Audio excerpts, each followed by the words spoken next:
아, 제가 지금 여러분들한테 받은 제목이 포스트 코로나 시대 한국교회 현황과 대책이라는 제목입니다.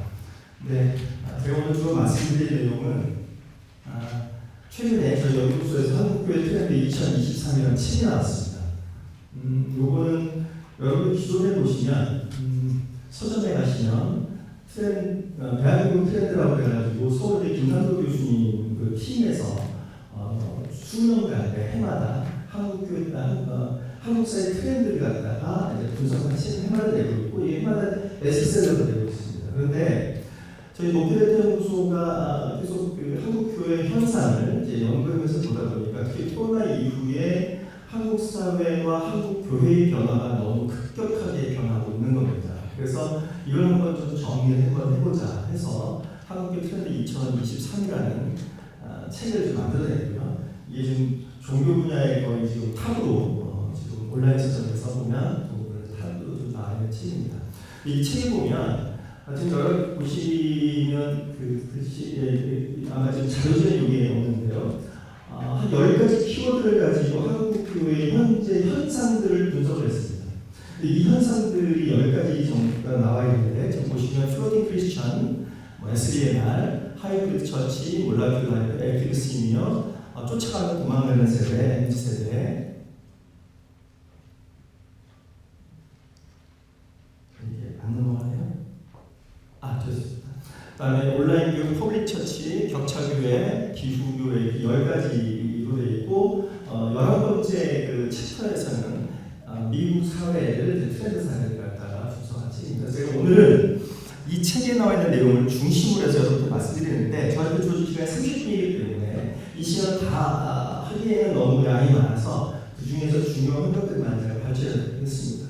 여러분들께서 이 책도 한번 사서 보시면 근데 책이 쉽게 쓰여져 있습니다. 쉽게 쓰여져 있어서 읽으실 지장이 없을 겁니다. 두 번째로는 제가 오늘 말씀드릴 내용은 자료에 보셨겠지만 전부 숫자가 나와 있습니다. 숫자만 생각해도 골치 아프잖아요. 그죠? 우리들 숫자만 보면 사실 전문적인 영역 외에는 숫자가 많이 나오면 일단 보기 싫어집니다. 그럼에도 불구하고 숫자를 가지고 저희가 접근하는 이유가 있습니다. 왜 그러냐면 2017년도에 대통령 박근혜 탄핵되고 나서 대통령 선거할 때 저는 이제 목회자도 아니고 목사도 아니고 신학자도 아니고 저는 일반 교회 평신도인데요. 저희 교회 장로님께서 저한테 이렇게 질문하셨습니다. 김 집사, 지금 여론조사 2017년도입니다. 문재인 후보였죠. 지금 문재인이 2등 나오는데 그거 여론조사 이거 다 조사된 거 아니야? 장로님 왜 그렇게 생각하십니까? 내 주변에 문재인 찍는 사람이 한 명도 없어. 근데 어떻게 문재인이 2등이 나오는 거야? 실제 2등입니다. 우리 장로님 저한테 말씀하셨습니다. 그래서 제가 뭐라고 그랬겠습니까? 장로님 주변에는 장로님하고 생각이 비슷한 분들만 몰 수밖에 없어요. 그러니까 장로님 주변에는 그런 문재인을 찍지 않는 사람들만 모이기 때문에 그렇습니다. 라고 얘기했습니다. 그 무렵에 제가 이제 이런 리서치와 통계내는 일을 하는 걸 교회에서 알고 있기 때문에 제가 후배가 저한테 얘기했습니다. 형님, 도대체 지금 황교안, 홍준표를 찍는 사람들이 제정신이라는 사람들이에요? 또 어떤 사람들이 그런 사람들이에요? 라고 얘기하는 겁니다. 그 얘기는 뭐겠습니까? 그것도 그 친구 주변에는 전부 문재인을 지지하는 사람 중심입니다. 우리 현대 사회가 굉장히 복잡해져 있고 다양한 문제가 있기 때문에 사람들이 생각이 너무나 많이 달라져 있습니다. 내 생각이 저 사람 생각하지 않습니다. 옛날에는 지금처럼 통계라는 게 별로 필요 없습니다. 왜냐하면 내 생각이 이 사람 생각하고 이 사람 생각이 저 사람 생각 같습니다. 따라서 내 생각이 전체 생각을 해결했던 겁니다. 하지만 지금은 그럴 수가 없습니다. 지금은 내 생각이 저 사람 생각하고 다르고 저 사람이 이 사람 생각하고 다르기 때문에 그래서 내 생각만 가지고 다른 사람들의 생각도 이럴 거야 라고 얘기하는 것은 전체에서 파악하지 못합니다. 따라서 죄송합니다.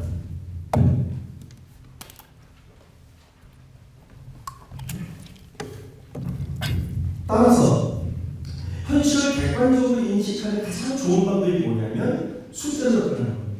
그래서 이 조사 통계가 어디서 발달됐느냐? 미국에서 발달됐습니다. 왜 미국에서 발달됐을까요? 미국이라는 것은 땅도 넓고 인종도 많고 사회가 워낙 복잡하고 그 소득도 워낙 차이가 나고 이러다 보니까 한 사회 전체를 갖다 인식하는 데 있어서 객관적인 방법이 없을까라고 고민해서 나오는 것이 조사 방법론이고 통계이거든요. 그래서 오늘 다양해진 한국 사회와 한국의 현상을 객관적으로 인식하는 방법론으로서 숫자를 가지고 접근하는 거고, 그것이 저희 기관의 목표의 데이터의 모습입니다. 저희는 주로 데이터를 가지고 접근한다 해서 목표의 데이터 연구소로 좀 되어 있는 겁니다. 그 내용을 이제 말씀드릴 텐데, 자료주의의 내용을 전부 다 하려면 한 1시간 정도가 걸립니다. 제가 이제 스킵하면서 중간중간 중요한 것 중심으로 말씀드리겠습니다. 먼저 말씀드리겠습니다. 온라인 현상입니다. 여러분들 제일 관심이 있는 거고 온라인 문제가 되겠습니다. 여러분들 그 기독교인이라고 하는 정체성의 외적 표지가 뭐겠습니까? 내적 표지는 내가 예수 그리스도를 구주로 영접을 하고 고백을 하는 게 내적 표지가 되겠지만, 외적 표지, 다른 사람들이 볼 때 저 사람이 기독교인이야 라고 얘기하는 게 뭐겠습니까? 주일날 손잡고 교회를 가는 겁니다. 그런데 오늘날 그런 현상들이 무의미하게 됐습니다. 왜 무의미하게 됐을까요? 교회 안 나가는 분들도 많아지고, 그리고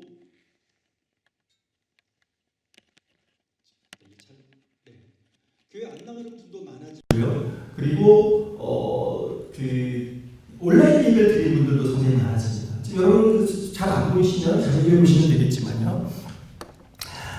우리나라에서 현재 그 가난한 성도, 흔히 말해 나는 교회를 안 나는 크리스찬이야 라고 얘기하면서 난 교회 안 나가는 분들을 안 나가는 거꾸로 하면 가난하게 해서 가난한 성도로 통칭하는 거 있는데, 가난한 성도의 비율을 저희 조사에 따르면 20% 초반대가 나옵니다. 이 버전에 20%, 23%, 25% 나오지만 20% 초반대가 나옵니다. 이분들은 나는 크리스찬이라고 얘기하면서도 교회를 안 나갑니다. 근데 이분들 가운데에서 35.9%는 온라인 예배 드리는 분들이에요. 나름대로 온라인 예배 안 드리죠. 그런데 교회를 출석한다는 79.8% 가운데에서도 보면 현장 예배를 드린다고 하는 분의 비율이 57.4%밖에 안 됩니다. 이게 4월 조사였거든요. 지금 이게 좀 늘어났을 겁니다만 절반이 조금 넘습니다.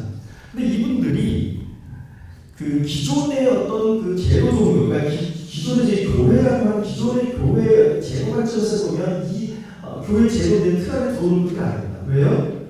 교회도 안 나오는 분들이고, 또 예배를 전혀 안 드리는 분들도 있고, 예배 드린다 한다 하더라도 온라인 예배 드리는 분들이기 때문에 이분들을 포함시 기존의 교회의 어떤 제도권 내에서 파악하기가 어렵습니다. 그래서 요즘은 비제도권 교회라는 게 상당히 좀 많이 늘어나고 있고요. 그게 저희가 실천신제 정대용 수와 같이 지난 비제도권 교회라는 걸 작년에 조사 연구 한번 했었습니다만, 이렇게 비제도권에 속하는 분들이 많아지고 있고, 기존 영성적인 측면에서 이해할 수 없는 분들도 많아지는 겁니다. 이거를 종교사회에서는 SBNR, Spiritual but not Religious, 기존 제도 종교에 포함되지 않지만 영주의를 추구하는 분들, 이렇게 얘기합니다. 근데 재밌는 거는 이런 SBNR 현상뿐만 아니라 두 번째로 나타나고 있는 게 뭐냐면, 이분들 가운데에서 타교회 온라인 예배를 드리는 분들이 많습니다. 그러니까 지금 저희 데이터를 보면요, 현장 예배를 드리는 분 57.6% 가운데 다른 교회 온라인 예배나 설교를 듣는다는 분의 비율이 몇 퍼센트냐면 31.6%가 나오고요.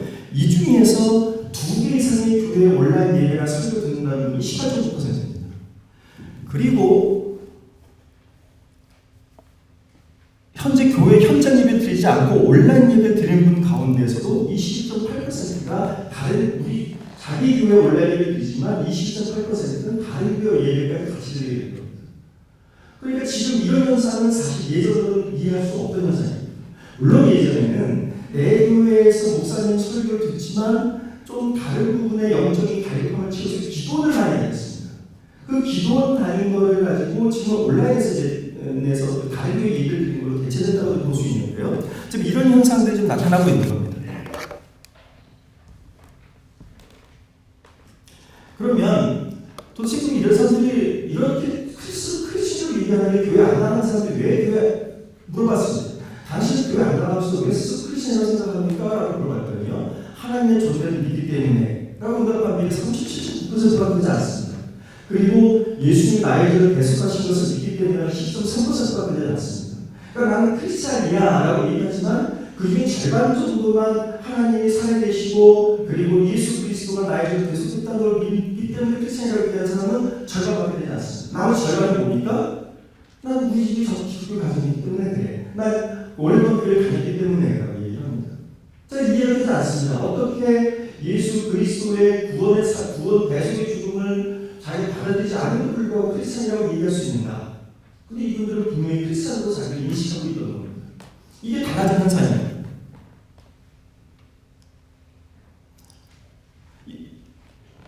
이런 현상이 어떻게 우리 교회에 어떤 영향을 미치냐? 첫째로는 온라인 얘기가 이미 정착되어 있습니다.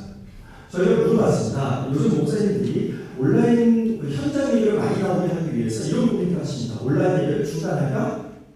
그래서 물어봤습니다. 온라인 얘기를 중단하면 어떻게 하시겠습니까? 현재 온라인 얘기를 드리는 분들한테 물어봤습니다. 온라인 얘기를 중단하면 어떻게 하겠습니까? 했더니 57.3% 절반 정도만 나 그럼 교회 나와서 예배 드릴게요 라고 얘기하고 있고 24.5% 현재 온라인 예배 드리는 분의 4명 중에 1명은 나 다른 교회 온라인 예배 드리겠어 라고 얘기하고 심지어 다른 교회로 아예 옮기겠다는 얘기도 있습니다. 그러니까 목사님들이 온라인 예배 현장 예배 나가기 하기 위해서 온라인 예배 중단을 하더라도 절반 정도만 현장 예배 나오지 나머지 절반은 나오지 않습니다. 이렇게 온라인 예배가 정착되어 있습니다. 두 번째로는 신앙이 약해지는 겁니다. 지금 여러분 보시겠지만요. 코로나 이후에 신앙이 약해진 거 아니야? 신앙이 더 깊어진 거 아니야? 물어봤더니 현장 예배를 드리는 분이 올해 4월 조사에서 신앙이 약해진 것 같다고 하는 게 33%인데 온라인 예배 드리는 분들은 44%입니다. 현장 예배 드리는 분보다 온라인 예배 드리는 분들이 신앙이 약해졌다는 게 훨씬 높아지는 겁니다. 그러니까 우리가 신앙이라고 하는 것이 단순히 예배가 있는 게 아니라 예배, 교육, 친교, 봉사 이런 것들이 묶여서 신앙이 형성이 되는데 온라인 예배를 드리기 때문에 신앙이 약해졌다는 건 당연한 현상이지만 이미 그것이 실증적으로 데이터로 증명되고 있습니다. 세 번째로는 자리가 없습니다. 세 번째로는 온라인 예배 주어들면서 이분들이 뭐가 약해지냐면 소속감이 약해집니다. 교회 소속감이 약해지는 게 무슨 문제가 있냐면요. 한국교회 성장의 요인을 종교사학이 연구할 때 몇 가지 요인을 정리할 수 있지만 이제 그 중에 이런 게 있습니다. 한국교회는 담임 목사의 강력한 지도 체제에서의 총봉헌 체제가 한국교회 성장을 가졌다. 예를 들어서 교회에서 총봉헌주의를 한다. 그럼 온 교회들은 총봉헌주의를 한다. 전도한다. 다 나서 전도했습니다. 사교회한다. 그러면 다 담임 목사님 나오니까 다 나왔습니다. 근데 오늘은 어떻습니까? 사교회한다고 옛날처럼 교회가 다 차나요? 죄송하지만 저희 교회는 안 차요. 총동원주의 한다고 그렇게 다 나오나요? 그렇지 않습니다. 전도대상자 써내라고 옛날처럼 다 써내나요? 그렇지 않습니다. 그러니까 이 온라인 예배를 들으면서 소속감이 약해진다는 게 결국 뭐냐면 한국교회를 지탱했던 총동원 체제, 담임 목사를 정점으로 했던 강력한 이 총동원 체제가 약화된다는 걸 의미하고 그건 앞으로 한국교회 성장, 목회와 성장에서 메커니즘이 달라질 수밖에 없다는 것을 얘기해 주는 겁니다. 두 번째로 하이브리드 처치입니다.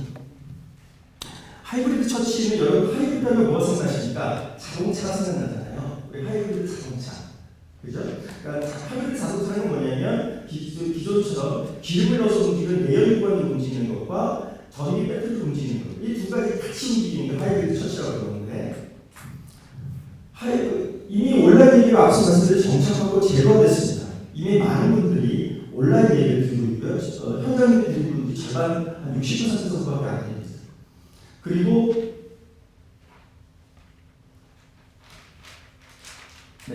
그리고 예배 드리는 것도 비대면 예배도 좋다라고 하는 분들이 절반이 없습니다. 목사님들도 매년 저희가 지난 8월 조사했습니다. 목사님들한테 물어봤습니다. 내년도에 어떻게 하겠느냐 했더니 내년도에 현장 예배와 온라인 예배를 동시에 하겠다고 응답한 분의 비율이 40 절반이 되고 절반이 안 됩니다. 목사님들도 온라인 예배를 굉장히 중요하게 생각하고 있고 놓치지 않고 있습니다.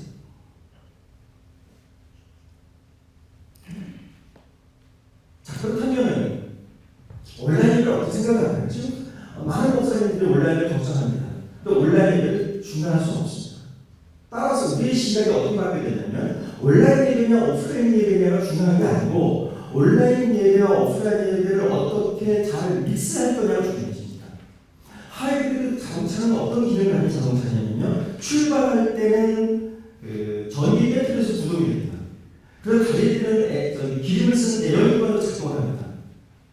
근데 이게 운행의 단계마다 어떨 때는 전기 배터리를 움직이고 어떨 때는 기름을 사용해서 움직이게 됩니다.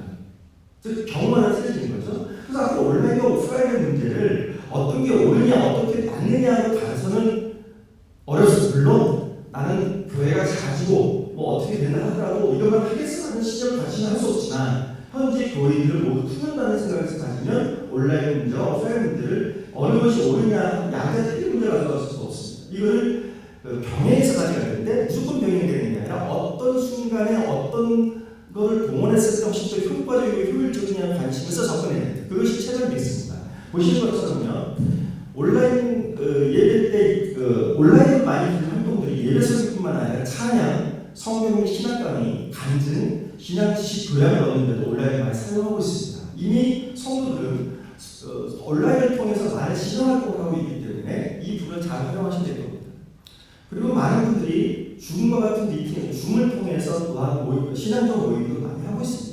따라서 이런 하우드 처치가 중요하고요. 이런 기독교 콘텐츠, 온라인으로 접한 기독교 콘텐츠의 만족도도 매우 높습니다. 세 번째, 소그룹입니다. 소그룹이 왜 중요한가요? 왜 중요하냐면 이제는 사람과의 관계의 형성이 달라지는 것입니다. 예전에는 어떻습니까? 예전에는 내 주변에 친구가 많아야 이 사람은 좋은 사람이고 능력 있는 사람이고 살 수 있는 사람입니다.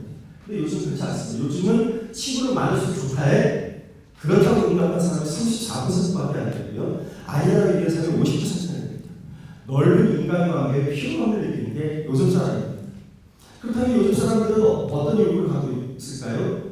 내가 깊고 좁고 깊은 인간관계를 원합니다.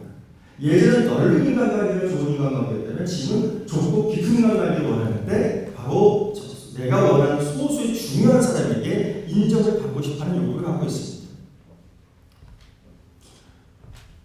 교회 소속감이 아까 제가 말씀드렸을 때 교회 소속감이 옅어지고 있다고 말씀드렸죠? 물어봤습니다. 왜 소속감이 옅어지냐 했더니 소속된 모임이 없어서라고 얘기합니다. 교회에서 소속감이 옅어지는 이 시대에 소그룹을 통해서 소그룹에 편성시켜주면 소속감이 옅어지는 것을 방지하고 소속을 높일 수 있습니다. 실제로 저희가 해보면요. 소그룹 활동에 정기적으로 참석하는 분들이 현장 예배도 많이 참석합니다. 소그룹 활동을 많이 하는 정기 참석하는 분들이 현장 예배 참석하는 분들이 77%였고요. 가끔 소그룹 참석하는 분들이 소그룹 예배 현장 예배 참석하는 분들이 63%입니다. 즉 현장 예배를 늘리기 위한 방법은 중에 하나가 뭐냐면 소그룹 활동을 강화하는 것. 그러면 이분들이 소속감을 갖게 되고 현장 예배가 훨씬 많이 나오게 됩니다. 저희가 통계청에서 보면 통계청에서 사회적 고립도라고 하는 걸 매년 조사하는 게 뭐냐면요. 이 두 가지입니다. 당신이 힘들고 괴로울 때 당신 집안일을 누구한테 부탁할 일이 있을 때 그 부탁할 사람이 있느냐 라고 물었을 때 없어요 라고 응답하는 것과 당신이 힘들어서 누군가 대화 상대가 필요한데 그 대화 상대가 주변에 있느냐 이 질문에 없다라고 두 개 모두 다 없다라고 응답하는 사람들 이 사람들은 사회적 고립자라고 봅니다. 이 고립도 비율이 얼마냐면 34.1%였습니다. 2021년도예요. 근데 이걸 저희가 지난 8월에 국민일보와 같이 조사를 하면서 이걸 교회에 적용했습니다. 당신이 집안일을 부탁하려고 할 때 교회에 부탁할 사람이 있느냐 당신이 힘들고 어려울 때 대화 상대가 교회에 있느냐 했을 때 둘 다 없다라고 응답한 사람의 비율이 몇 %였냐면 25.3%였습니다. 그러니까 사회적 고립도가 사회가 훨씬 높은 거예요. 그러니까 교회가 훨씬 더 의지할 것이 많은 겁니다. 실질적으로 교회가 공동체로서의 기능을 훨씬 많이 하고 있는데 문제는 소그룹 활동한 사람과 비활동한 사람 나눠보면 소그룹 활동자 중에서 사회적 고립도가 16.8%입니다. 교회의 고립도가요. 소그룹 비활동하시는 분은 40.1%입니다. 교회가 왔다 갔다 하다 보니까 예배만 드리고 다른 소극 활동을 안 하다 보니까 교회에서 누구라도 의자가 없는 거예요. 즉 보시는 것처럼 소극 활동하는 분하고 활동하지 않는 분하고 사회적 고립도체가 엄청나는 거죠. 그러니까 공동체로서 소극이 원형이다. 교회 공동체 원형이 소극인 겁니다. 실제로 몸이 아파 집안일을 부탁할 경우에 교회에 누가 부탁하겠느냐 물어봤거든요. 소극 구성원이 나가는 한 사람이 절반이었고요. 낙심하거나 우울해서 이해할 상대가 필요할 경우에 누구한테 부탁하겠느냐? 소극 구성원이 39.6%에서 40%. 교회에서 소극을 활동하고 속해 있는 분들 소극 구성원한테 부탁합니다. 교회가 공동체라고 한다면 소극이 형성돼야만 되는 이유가 여기에 있습니다. 뿐만 아니라 소극으로 공동체 활동하는 분들이 신앙활동도 저한테 더 잘합니다. 여러분이 그래서 보시면 빨간 것이 소극 활동하시는 분이고 파란 것이 소극 활동하지 않는 분들인데 예배를 드리거나 기독교 방송을 청취하거나 신앙을 상담을 하거나 성경 공부를 하거나 큐티를 하거나 등등의 활동에 소극 활동하시는 분들이 소극 활동 안 하시는 분보다 훨씬 더 많은 활동을 많이 합니다. 성도들 신앙 활동을 위해서 소극 활동을 강화해야 돼요. 그래서 소극을 앞으로 어떻게 할 거냐? 첫째가 다양화시켜야 됩니다. 요즘 사람들은 대개 교회에서 지역 구역 모임, 속회 모임 같은 것들은 지역 중심으로 하는데 요즘 사람들은 지역 혈연, 학연으로 맺어진 연구주의로 이루어진 모임을 선호하지 않습니다. 젊은 사람 동성이 안 합니다. 왜 안 할까요? 사이클 본 적이 없는 사람인데 동성애한테 선배라고 하고 말을 피부하고 반말하고 뭐 이래요. 이 감정 노동을 하기 싫은 겁니다. 감정 피로를 겪기 싫은 겁니다. 그래서 요즘 사람들이 뭘 좋아하냐면요. 취향과 관심사를 가진 사람들이 모일 줄 압니다. 이럴 경우는 60대와 20대가 차이가 없습니다. 세대차가 안 느끼는 거예요. 왜요? 취향과 관심이 같기 때문에. 근데 취향과 관심이 같다고 해서 취미 활동만 생각하시는 게 그게 아니고 제가 취미와 관심사가 아니라 취미활동 관심사. 따라서 교회에서 조직을 만든다면 지역 기반의 기존 조직 플러스 취향과 관심을 주제로 한 소극들을 많이 만드시는 게 좋습니다. 이때 취향은 축구 선교에서 축구 모임, 그림 그리는 모임, 예를 들어서 음악 모임 이런 것도 있지만 성경 공부를 좋아하는 사람들은 성경 공부 모임, 기도를 좋아하는 사람들은 기도의 모임, 기도를 하는 모임 이런 걸 만드는 겁니다. 제가 실제 저희 교회에서 저 또래 남성교회 회원들하고 한 달에 한 번 모여서 성경 공부 같이 하고 기도를 하는 겁니다. 그게 10년에 걸쳐서 계속되고 있습니다. 근데 이분들이 전부 다 교회 중직 현재 맡고 있고 40대부터 진행됐었는데 중직을 맡고 있고 충성을 다 아주 교회 충성된 이분으로 성장하고 있습니다. 그래서 이렇게 소극을 다양하게 중요하다는 말씀드리고요. 두 번째는 이 소극 구성의 네트워크가 느슨해요. 옛날에 옆집에 숟가락 몇 개 있는 걸 안다. 요즘 그게 가능합니까? 가능하지 않습니다. 저희 아내가 작년까지 구역장이었는데 목사님이 오시면 신방 오시면 집에서 집을 모시는 게 쉽지 않았습니다. 그래서 집을 모실 때는 막 사는 게 일이었어요. 요즘은 어떻게 많이 하냐면 집을 안 오시고 바깥에서 모이는 경우도 많습니다. 왜요? 내 집을 공개하고 싶지 않기 때문에 그렇습니다. 따라서 이제는 끈끈한 정을 바탕으로 하는 게 아니라 느슨한 네트워크, 서로 간의 표현을 지켜주면서 관계 맺는 이런 관계를 가져야 됩니다. 네 번째로 청년세대입니다. 제가 시간이 없어서 벌써 시간 많이 썼는데요. 빨리 진행하겠습니다. 네 번째 청년세대입니다. 청년세대의 신앙적 특성 첫째가 습관적 신앙을 하고 있습니다. 엄마 손에 모태신앙 내지 엄마 손에 이끌려서 교회에 나왔고 그러다 보니까 타율적 입교와 타율적 신앙을 하고 있습니다. 당신이 왜 신앙생활을 합니까? 라는 질문을 저희가 20, 30대, 5, 60대, 그 다음에 65세 이상 고령들이 이렇게 물어봤거든요. 구원과 영생을 위해서 이렇게 생각하는 비율이 저희 연령대에서 제일 높긴 합니다만 여러분이 그래서 보시는 것처럼 65세 이상 고령교인들은 구원과 영생을 위해서 내가 신앙생활을 해라고 응답하는 60%인데요. 이게 5, 60대로 가면 49.9%고요. 20, 30대는 32.6%가 확 떨어집니다. 그래서 20, 30대 뭐가 높아질까요? 여러분 보시면 오른쪽에 습관적으로 19.6%입니다. 그러니까 20, 30대는 그냥 자연스럽게 가족 문화로서 교회 나오는 경우가 많아지는 겁니다. 이런 습관적 신앙을 하고 있습니다. 심지어 다시 10년 후에 신앙을 버릴 것 같아 교회를 다닐 것 같아 물어봤더니요. 10년 후에 기독교 신앙을 유지하고 교회를 잘 나갈 것 같아 라고 응답한 사람들이 20, 30대에서 53.3%밖에 안 돼요. 여러분 당연히 교회 20, 30대의 절반만 10년 후에 남겠다고 얘기하는 겁니다. 그럼 청년이 바라는 교회는 어떤 교회일까요? 꼰대스럽지 않은 교회입니다. 시대의 흐름을 잘 쫓아갈 교회이고요. 교회 지도자들이 권위주의적인 생각을 가지지 않습니다. 꼰대스럽지 않은 교회를 원하고 있습니다. 시대의 변화에 잘 적응하고 있고 그리고 교회 밖 세상과 잘 소통하는 교회를 원하고 있습니다. 청년들이 바라는 그 요소를 세 가지 정리할 수 있습니다. 첫째로는 관계성입니다. 코로나가 그 정점이었다가 사라지면 현장을 재개되면서 교회에서 제일 회복이 빠른 계층이 어떤 청년부였습니다. 왜 청년일까요? 이들은 친구를 만나는 게 제일 중요합니다.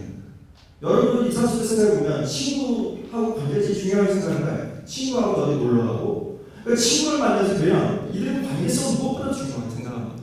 두 번째 공공성입니다. 이웃과 사회를 위한 사회적 책임 역할을 수행하는 겁니다. 세 번째가 영성입니다. 교회가 영적인 해석을 달라는 겁니다. 20, 30대라고 해서 영적인 갈망이 없냐? 그렇지 않습니다. 영적인 해석 분명히 줘야 되고 교회가 공적 책임을 다해야 되고 그리고 관계성을 추구하는 것이 현대 청년 세대의 욕구이기 때문에 이분을 충족시켜줍니다. 그 외에 또 하나 어떤 점이 있냐면 대개 작은 교회에서는 청년이 할 일이 굉장히 많습니다. 저도 제가 20대 때 다녔던 교회가 한 250명 정도 모였던 교회인데요. 제가 대학교 임원, 고등부 교사, 성가대 대원, 주일에 가는 카링이 3개였습니다. 작은 교회는 그럴 수밖에 없습니다. 그러다 보니까 헌신을 요구하게 되는데 요즘 청년들은 그렇게 생각하지 않습니다. 제 딸이 지금 저희 교수 고등교사입니다. 제가 얼마 전에 아빠 내일 안 하려고 해. 왜? 주일날 교회 교사회가 끝나면 1시쯤 넘어서 1시 반쯤 끝나니까 친구들을 만날 수가 없어서 그러다 제 딸이 너는 믿음이 부족해서 이렇게 얘기할 수 있을까? 그렇지 않습니다. 이건 믿음 문제 상관없이 요즘 젊은이들이 추구하는 바가 예의랑 다릅니다. 저만 해도 주일날과 토요일날 모두 다 교회에 갔었습니다. 20대 때 화성구 목사님하고 제가 캠퍼스 때 만났던 목사님 만났던 사이인데 그렇지만 요즘은 그렇게 하지 않습니다. 이건 믿음의 문제와 상관없습니다. 라이프 스타일이 다르기 때문에 그렇습니다. 교회가 이걸 강요하는데 청년들이 교회 떠나게 하는 겁니다. 두 번째는 청년들에게 헌신을 요구하는데 청년들 여전히 교회에서 자기를 애로 취급하는 겁니다.